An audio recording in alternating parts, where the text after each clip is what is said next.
আসসালামু আলাইকুম। আজকে বানাবো গোলাপ জামুন বা কালো জাম। এটার রেসিপি অনেকভাবে করা যায়। কেউ ছানা দিয়ে করে, কেউ খোয়া দিয়ে করে। আমি আজকে একদম ঘরোয়া উপকরণ দিয়ে করব। পাউডার দুধ দিয়ে করব।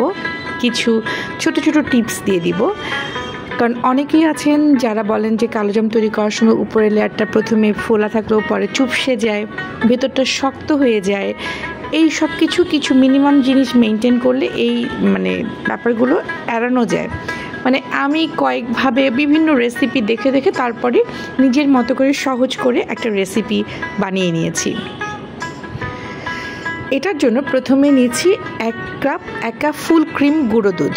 আমি নর্মালি ডানো বা মার্কসটাই ব্যবহার করি, কারণ আমার কাছে মনে হয় এটার ক্রিমি টেক্সচারটা বেশ ভালো অন্যান্য পাউডার দুধের চেয়ে। এরপর আমি নিয়ে নিয়েছি এখানে ময়দা বা আটা ব্যবহার করতে পারেন। এখানে তারপরে আমি 1 টিস্পুন বেকিং পাউডার ইউজ করেছি। বেকিং সোডা ইউজ করা যাবে না, বেকিং পাউডার ইউজ করতে হবে। তারপরে এই শুকনো উপকরণগুলোকে হাত দিয়ে ভালো করে একটু মিশিয়ে নিতে হবে। এরপরে 1 টেবিল স্পুন আমি ঘি দিচ্ছি। ঘিটা অবশ্যই মেল্ট করা হতে হবে এবং ঘির বদলে আপনারা চাইলে বাটারও ব্যবহার করতে পারেন। ঘিটাকে এখানে দেবার পরে ভালো করে মিশিয়ে হাত দিয়ে একটু ঘষে ঘষে নিতে হবে, যেন কোথাও ঘিগুলো দলা পেকে না যায় বা দানাদার না থাকে।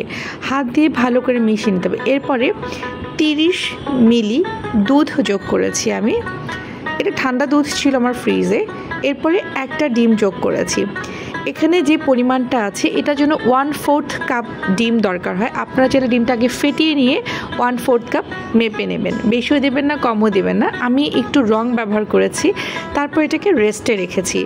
রংটা চাইলে স্কিপ করতে পারেন। 10 মিনিট রেস্টে রাখার পরে হাতে একটু ঘি মেখে এটাকে মিষ্টি শেপের করে নিয়েছি। এরপরে একটা গর্তযুক্ত প্যানে তেল দিচ্ছি। যেহেতু এটা ডুবো তেলে ভাজতে হয়, আমি যদি ডুবো তেল জিনিসটা স্কিপ করব, সেজন্য আমি একটা তলযুক্ত কড়াই নিয়েছি, যেখানে তেলটা হালকা আছে এবং হালকা আছে এটাকে ভাজবো। আর একটা ব্যাপার, যখন এটা আমরা ময়ানটা করছি এটা কিন্তু স্টিকি থাকবে। স্টিকি থাকা মানে কিন্তু ভয় পেয়ে যাবেন না, ঘাবড়ে যাবেন না। স্টিকি থাকলেই বরং ভালো।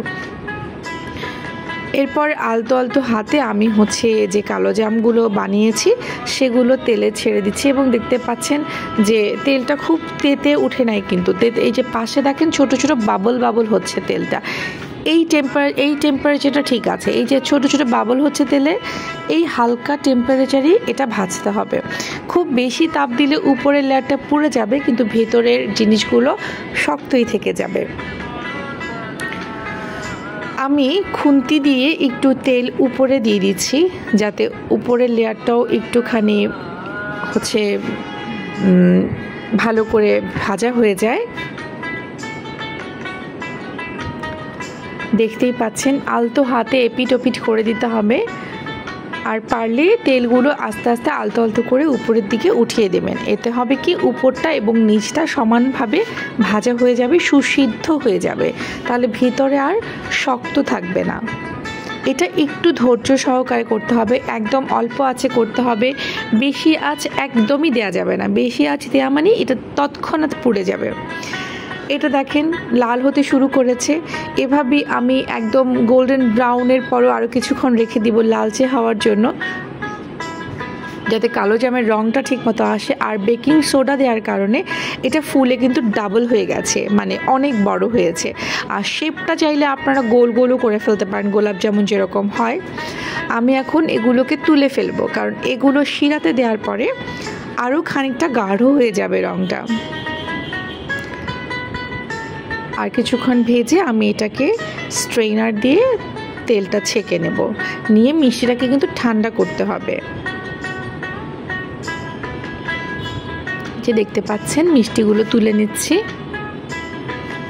তুলে নিয়ে আমি ঠান্ডা হতে দিয়েছি, কারণ এই গরম অবস্থায় মিষ্টি শিরাতে দিলে মিষ্টির উপরের লেয়ারটা কিন্তু চুপসে যাবে। শিরার জন্য আমি এখানে 1 কাপ এবং 1/3 কাপ চিনি নিয়েছি। আমি একটু কম নিয়েছি, কারণ মিষ্টি একটু কম প্রেফার করে সবাই, এই জন্য।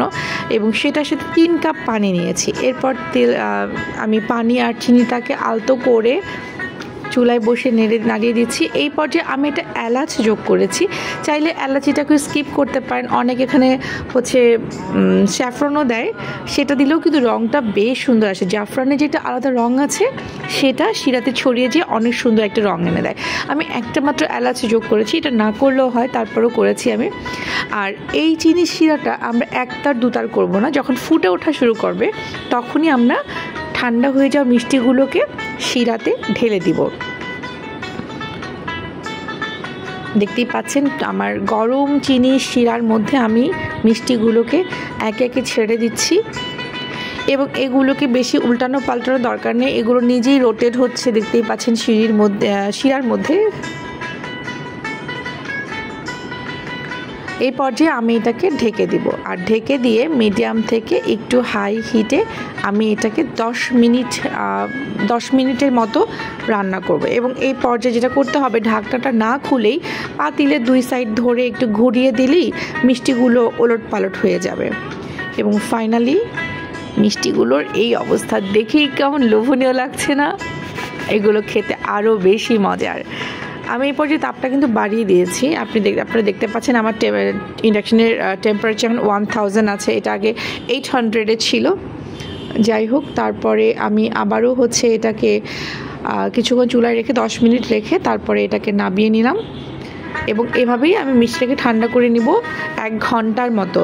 তারপরে একটা মিষ্টি আমি তুলে একটু পরীক্ষামূলকভাবে দেখাচ্ছি। চিনির শিরাটা ছাড়িয়ে নিয়ে, মানে শিরা থেকে একদম তুলে ফেলে শিরা ছাড়া, এটাকে যেটা করতে পারেন, সবগুলো মিষ্টিকে আপনারা মাওয়ায় গড়িয়ে নিতে পারেন।